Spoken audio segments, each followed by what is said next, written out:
नमस्कार दोस्तों, मेरे चैनल रामेश्वरम भक्ति चैनल में आप सभी का बहुत बहुत स्वागत है। दोस्तों, कैसे हैं आप सब? तो बताने के लिए कमेंट्स बॉक्स में जय माता रानी अवश्य लिखें। दोस्तों, इस वीडियो में हम करवा चौथ से संबंधित बहुत सी बातें जानेंगे, जैसे नहाए खाए के नियम, सरगी खाने के नियम, सासू माँ को बैना क्या देना आवश्यक होता है, क्या पहली बार व्रत को उठा सकते हैं कि नहीं, ये सारी बातें हम आपके साथ शेयर करते हैं। क्या नया साड़ी खरीदना जरूरी है? क्या खरीदे क्या नहीं खरीदे? क्या साड़ी पहनना जरूरी है? क्या सूट पहन सकते हैं?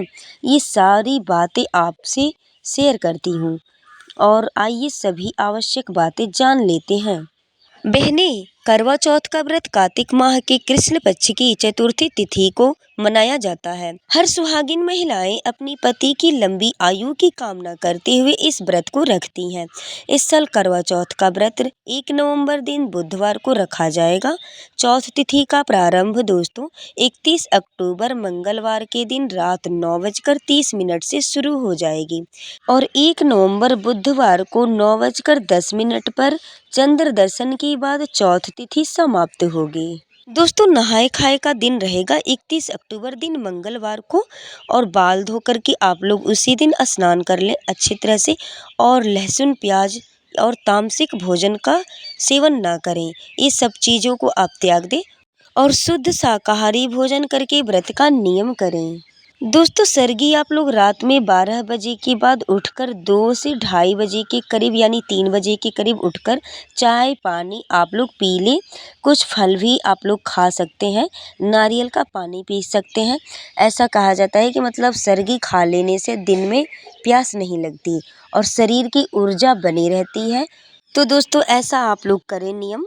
वैसे आप लोगों के घर का क्या नियम है, आप अपने घर का भी नियम थोड़ा देख लें। उसके बाद आप सुबह उठ कर के स्नान करें और स्वच्छ वस्त्र धारण करें और भगवान विष्णु को अर्घ्य दें। अर्घ्य में लाल पीला फूल चंदन अवश्य डालें और भगवान विष्णु को धूप अगरबत्ती दिखाएं उनको और करवा चौथ व्रत का संकल्प लें। आप लोग करवा माता से व्रत संकल्प की प्रार्थना करें और माता पार्वती और शिव की प्रतिमा आप अपने पूजा स्थान में रखें और उनका पूजन करें और उसके बाद उनके सम्मुख आप बोलें कि हे भगवान शिव माता पार्वती, मैंने आज करवा चौथ का व्रत अपने पति की दीर्घायु यानी लंबी आयु की कामना के साथ किया है और आप मुझे सदा सुहागिन रहने का आशीर्वाद दीजिए और हे माता पार्वती, मेरे सुहाग को अमरत्व का वरदान दीजिए। हम पति पत्नी का साथ जब तक जीवित रहें, दोनों का साथ बना रहे, ऐसे बोलकर अपना नाम बोलकर कि मैंने ये व्रत बड़े श्रद्धा भाव के साथ किया है, आप मुझे आशीर्वाद प्रदान करें। और नई शादीशुदा वाली बहनें और नए व्रत करने वाली बहनें, अगर आप नया व्रत उठाना चाहती हैं तो व्रत को पहली बार अगर करना चाहती हैं तो आप सभी से मैं कहना चाहूँगी कि इस वर्ष अधिक मास यानी पुरुषोत्तम माह मलमास लगने की वजह से इस वर्ष आप नया व्रत ना उठाएं और नया व्रत आप लोग ना करें तो बेहद अच्छा रहेगा। क्योंकि पुरुषोत्तम मास वाले साल को यानी मलमास वाले साल में कोई नया व्रत नहीं उठाना चाहिए, क्योंकि वह वर्ष अशुद्ध ही माना जाता है। बाकी आप अपने घर परिवार का नियम देखकर ही आप काम करें और जो भी करना है, लेकिन मेरे समझ से तो नियम यही है कि अधिक मास के साल यानी नया व्रत नहीं किया जाता है, नए व्रत को नहीं उठाया जाता है। अगर आप पहले से करती आ रही हैं तो मलमास का उसमें कोई मतलब भेद नहीं है, लेकिन मलमास वाले वर्ष में नए व्रत को करना वर्जित होता है। बहनें, आइए अब हम देखते हैं कि हमें क्या खरीदना चाहिए क्या नहीं खरीदना चाहिए। बहनें, अगर आपके घर में चलनी है तो आप चलनी ना खरीदें, वैसे आपकी इच्छा है। अगर घर में जो चलनी रखी हुई है वो टूटा फूटा अगर नहीं है, सही है, तो उसको आप धो कर के चलनी को अच्छे से साफ कर के उसे ही आप ले सकते हैं, पूजा के समय में इस्तेमाल कर सकते हैं। और आपके घर में जो थाली गिलास है वही साफ सुथरा करके आप उसे ले सकते हैं, रख सकते हैं पूजा में।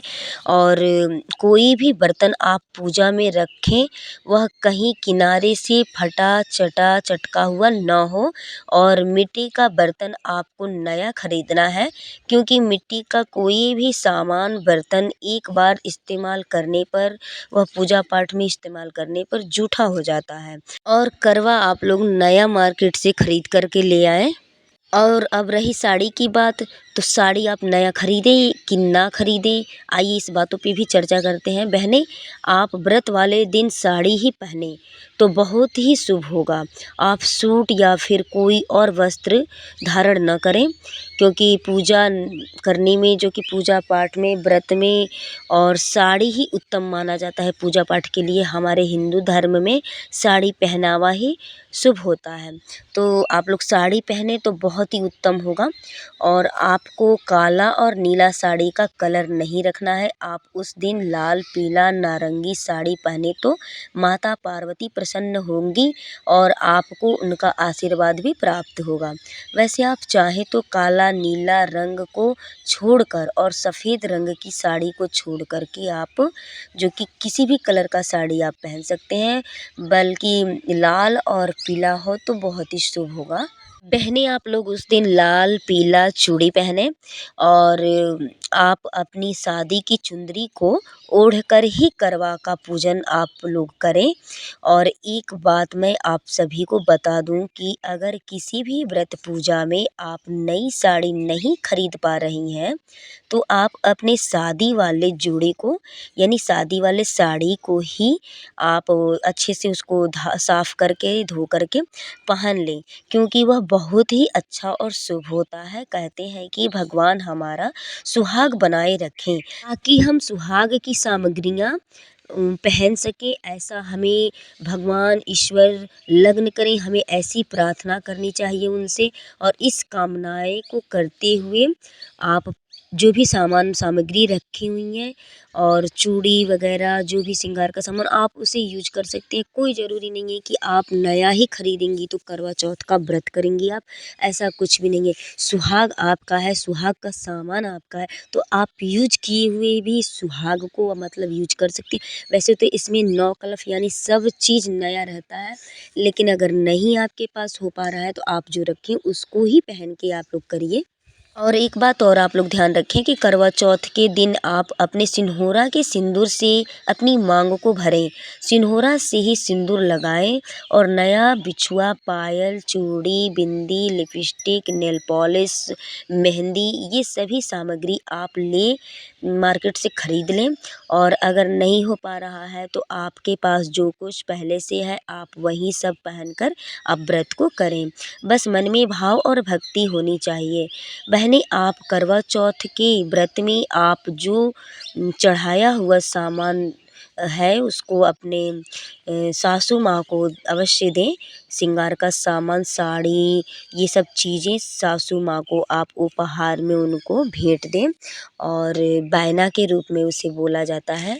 और सासू माँ भी ध्यान रखें कि अपनी बहुओं को इस व्रत में जो है कि अपने हाथ से श्रृंगार का सामान, सुहाग का सामान बहुओं को अवश्य दें। और अपनी पतोह को, यानी पतोह कहिए, बहू कहिए, जो भी कहिए, उनको अपने हाथों से दी, ये सब शुभ होता है देना।